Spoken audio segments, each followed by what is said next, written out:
Zoology की इस online class में आप सभी का स्वागत। सभी को मेरा नमस्कार।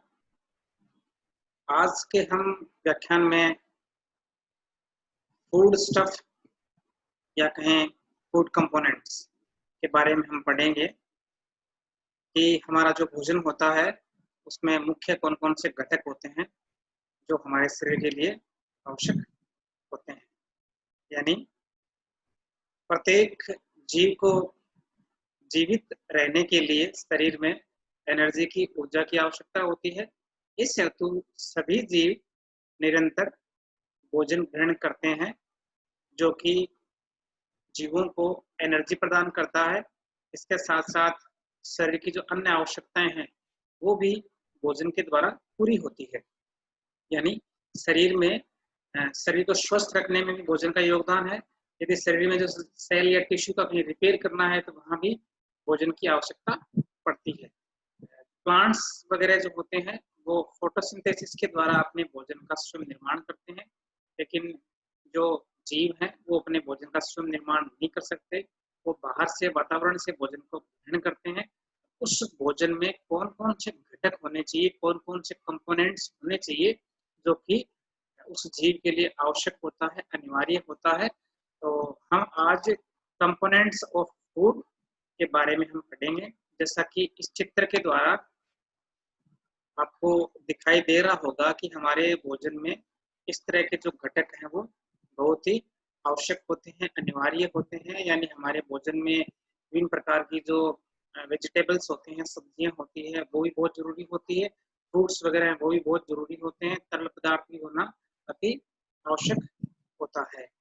यानी हमारे बॉडी को भोजन है वो एनर्जी प्रदान करता है, ऊर्जा प्रदान करता है, जिससे कि हम जीवित रहते हैं, अनेक प्रकार के कार्य हम संपन्न कर सकते हैं। तो उस भोजन में कौन कौन से न्यूट्रिएंट्स होने चाहिए?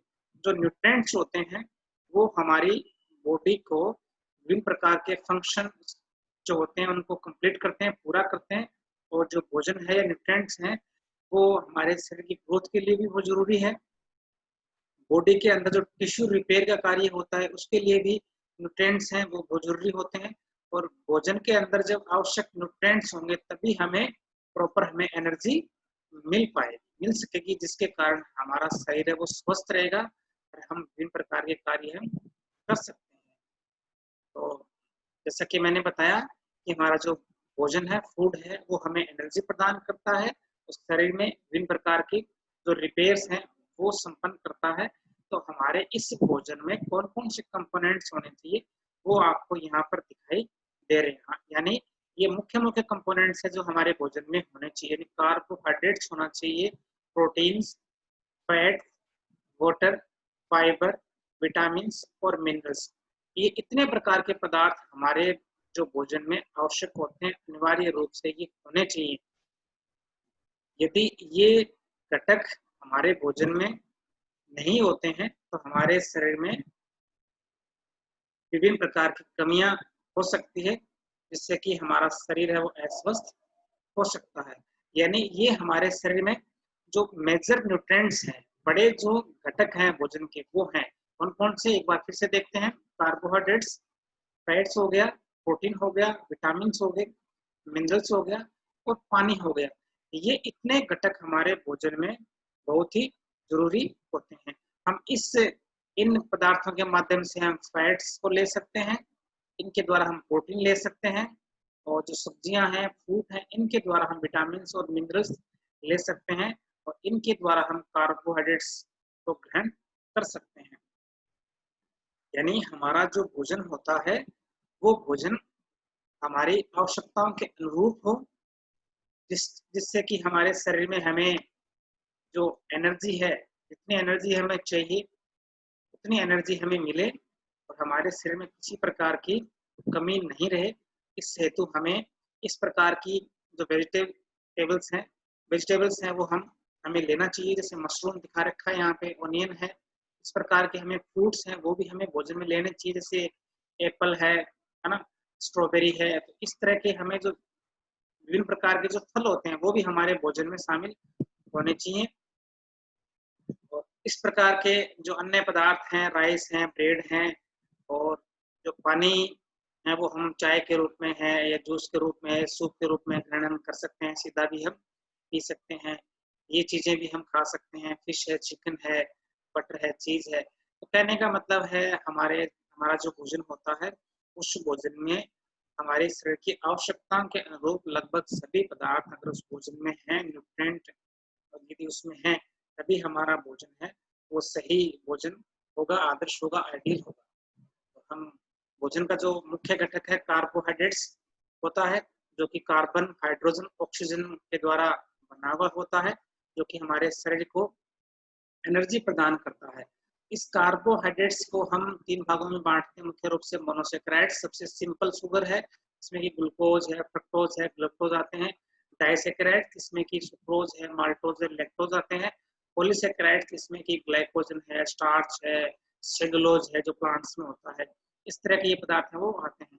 यानी जो कार्बोहाइड्रेट्स जो होता है, मुख्यतः कार्बन, हाइड्रोजन, ऑक्सीजन का बना हुआ पदार्थ होता है, जिसमें जो कार्बन है, हाइड्रोजन है, ऑक्सीजन है, इनका अनुपात जो है वो 1:1 होता है और इनको हम 3 मुख्य भागों में इनको हम बाँटते हैं। एक बार फिर से देख लेते हैं, मोनोसैकेराइड्स हैं, डाइसैकेराइड्स है, पॉलीसैकेराइड्स है। ये जो पदार्थ हैं, यानी ग्लूकोज़, फ्रक्टोज़ और गैलेक्टोज़, ये मोनोसैकेराइड्स में आते हैं। ये जो पदार्थ हैं, यानी माल्टोज़ है, सुक्रोज़ है, लैक्टोज़ है, ये डाइसैकेराइड्स में आते हैं। स्टार्च है, ग्लाइकोजन है, जो कि एनिमल्स में, जंतुओं में मुख्यतः पाए जाते हैं। ये पॉलीसैकेराइड्स हैं, जटिल प्रकार के कार्बोहाइड्रेट्स हैं। सेलुलोज जो प्लांट्स में होता है मुख्यतः, ये भी एक प्रकार का पॉलीसैकेराइड्स है। एक अन्य प्रकार का वर्गीकरण हम देख सकते हैं यहाँ पर कि मोनोसैकेराइड्स में 1 शुगर मॉलिक्यूल्स होता है, जैसा कि एग्जाम्पल मैं आपको बता चुका हूँ। डाइसैकेराइड्स होते हैं, उसमें 2 शुगर मॉलिक्यूल्स होते हैं, 2 होते हैं।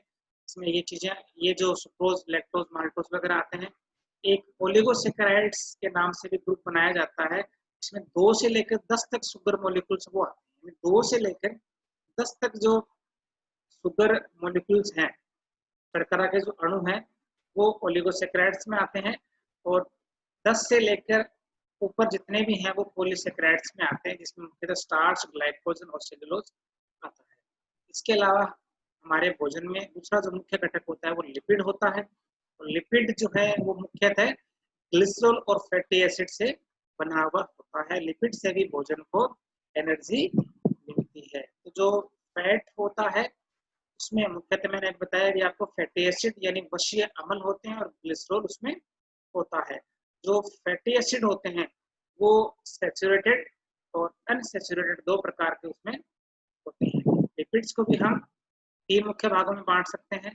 सिंपल लिपिड्स होती है, इसमें सिर्फ फैटी एसिड और ग्लिसरॉल होता है।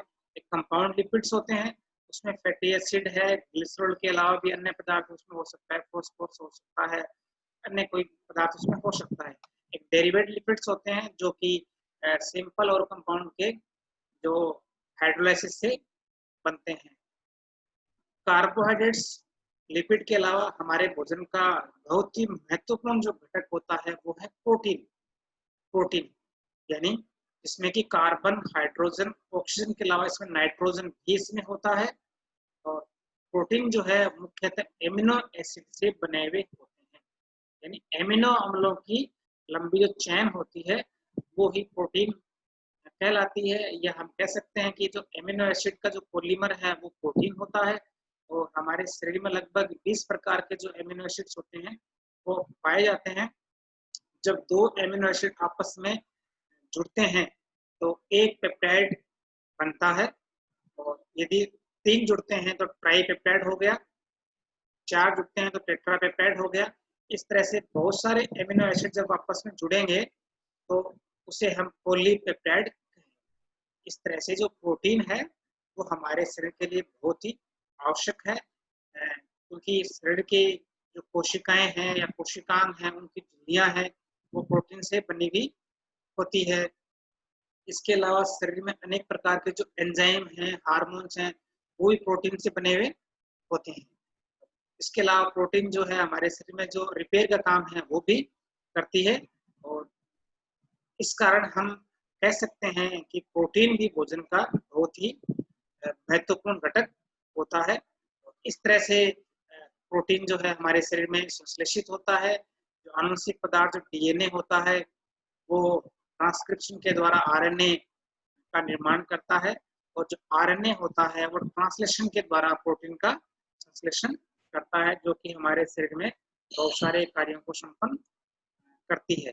प्रोटीन को हम कई प्रकार से विभाजित कर सकते हैं, जैसे कि एक यहाँ पर प्रकार दिया हुआ है, जैसे स्ट्रक्चरल या संरचनात्मक प्रोटीन होती है जो संरचना में भाग लेती है, यानी सेल है या जो कोशिकांश हैं उनकी जो संरचना है उसमें भाग लेने वाली जो प्रोटीन है, ऐसी प्रोटीन संरचनात्मक प्रोटीन कहलाती है। इसी प्रकार बहुत सी प्रोटीन है वो एंजाइम्स के रूप में काम करती है, कुछ प्रोटीन रिसेप्टर के रूप में काम करती है। तो ये प्रोटीन के प्रकार हो गए। एक अन्य प्रकार भी प्रोटीन का हो सकता है, संरचना के आधार पर प्रोटीन जो है वो फाइब्रस प्रोटीन हो सकती है, ग्लोब्यूलर प्रोटीन हो सकती है, इंटरमीडिएट प्रकार की हो सकती है। एक अन्य भी प्रकार है जो कि कंपोजिशन के आधार पर होता है, उसमें हम सिंपल प्रोटीन और कॉम्प्लेक्स भी होती है, कॉन्जुगेटेड भी होती है। सिंपल प्रोटीन यानी सिर्फ जिसमें एमिनो एसिड होते हैं वो सिंपल प्रोटीन होती है। कॉम्प्लेक्स प्रोटीन जो होती है उसमें कॉन्जुगेटेड या कॉम्प्लेक्स प्रोटीन जो होती है उसमें एमिनो एसिड के अलावा अन्य पदार्थ भी हो सकता है। तो सिंपल प्रोटीन में ये एग्जांपल हो सकते हैं कि जो एल्ब्यूमिन्स है, ग्लोबुलिन्स है, हिस्टोन प्रोटीन है, इस तरह ये सिंपल प्रोटीन्स होती है। और जो कॉम्प्लेक्स या जो कॉन्जुगेटेड प्रोटीन है उसमें इतने प्रकार की प्रोटीन हो सकते हैं, जैसे न्यूक्लियो प्रोटीन हो गई, क्रोमो प्रोटीन हो गई, लिपोप्रोटीन हो गई, ग्लाइकोप्रोटीन है, फॉस्फोप्रोटीन है। इस तरह से प्रोटीन के भी कई प्रकार हो सकते हैं। और प्रोटीन के ये जो विभिन्न प्रकार के स्रोत हैं जो आपको यहाँ दिखाई दे रहे हैं, इनसे हम प्रोटीन है वो ग्रहण हम कर सकते हैं। बटर से प्रोटीन मिल सकता है, बादाम से भी ले सकते हैं हम, एग्स वगैरह है ना, मटर वगैरह है, इन चीज़ों से हम प्रोटीन को ग्रहण हम कर सकते हैं। इसके इस चार्ट के द्वारा भी प्रोटीन के जो विभिन्न प्रकार के जो स्रोत हैं यहाँ पर दिखाए गए हैं। इसके अलावा हमारे भोजन का एक और मुख्य घटक होता है वो है विटामिन। विटामिन को हम दो भागों में बांटते हैं। तो फैट सोल्यूबल होती है, एक वाटर सोल्यूबल होती है। फैट सोल्यूबल यानी ऐसी विटामिन जो वसा में घुलनशील होती है, फैट सोल्यूबल विटामिन कहलाती है। इसमें विटामिन ए आती है जो कि हमारे विजन के लिए बहुत ही जरूरी होती है। विटामिन डी है, विटामिन ई है, विटामिन के, यानी ए डी ई के ये विटामिन है वो फैट सोल्यूबल विटामिन कहलाती है। इसी प्रकार वाटर सोल्यूबल विटामिन है जैसे विटामिन सी और विटामिन बी, ये जो विटामिन है वो वाटर सोल्यूबल कहलाती है। यानी बी और सी जो है वो वाटर सोल्यूबल है और ए डी ई के वो है फैट सोल्यूबल। तो विटामिन भी हमारे शरीर में बहुत ही आवश्यक होती है। एक बार फिर से हम देखते हैं कि जो फैट सोल्यूबल विटामिन होती है वो जो फैटी मटेरियल है उसमें वो डिजोल्व हो सकती है, जैसा कि अभी मैंने एग्जांपल आपको बताया कि जो ए डी ई के वो फैट सोल्यूबल है। और ये जो विटामिन होती है जो वेजिटेबल्स हैं, ऑयल्स हैं, लीवर है, एग्स है, इनमें ये पाई जाती है। इसी प्रकार जो वाटर में डिजोल्व होने वाले जो विटामिन है उन्हें हम वाटर सोल्यूबल विटामिन हम कहेंगे, जैसे कि विटामिन बी और विटामिन सी जो है वो वाटर सोल्यूबल होती है।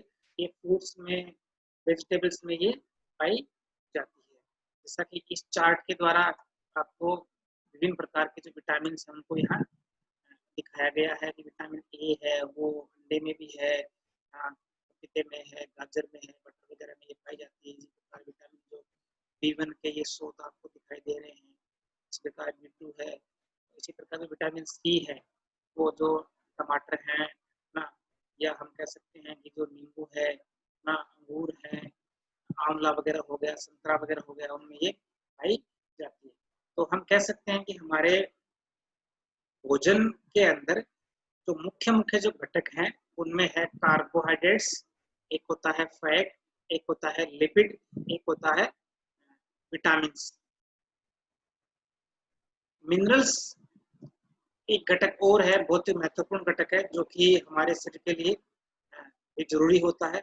मिनरल्स या खनिज लवण जो होते हैं बहुत ही सूक्ष्म मात्रा में शरीर के लिए आवश्यक होते हैं, जैसे कि आयरन है, कैल्शियम है, फास्फोरस है, पोटेशियम है, आयोडीन है, सोडियम है, फ्लोरीन है। ये ऐसे खनिज लवण है जो बहुत ही अल्प मात्रा में हमारे शरीर के लिए आवश्यक होते हैं। कुछ उदाहरण से हम समझने का प्रयास करेंगे कि जैसे आयरन है, ये आयरन के यहाँ स्रोत दिखाया गया है। तो आयरन हमारे शरीर में हीमोग्लोबिन के लिए बहुत ही आवश्यक घटक होता है। इसी प्रकार जो कैल्शियम है, फास्फोरस है, ये इनके यहाँ घटक आपको दिखाई दे रहे हैं कि कैल्शियम का दूध जो है बहुत ही महत्वपूर्ण घटक होता है। और कैल्शियम और फास्फोरस होते हैं हमारे शरीर की जो हड्डियां हैं, इसके अलावा जो टीथ हैं, उनके मजबूती के लिए, उनके लिए ये बहुत ही आवश्यक होता है। इसी प्रकार पोटेशियम है, वो भी हमारे शरीर के लिए बहुत ही जरूरी होता है।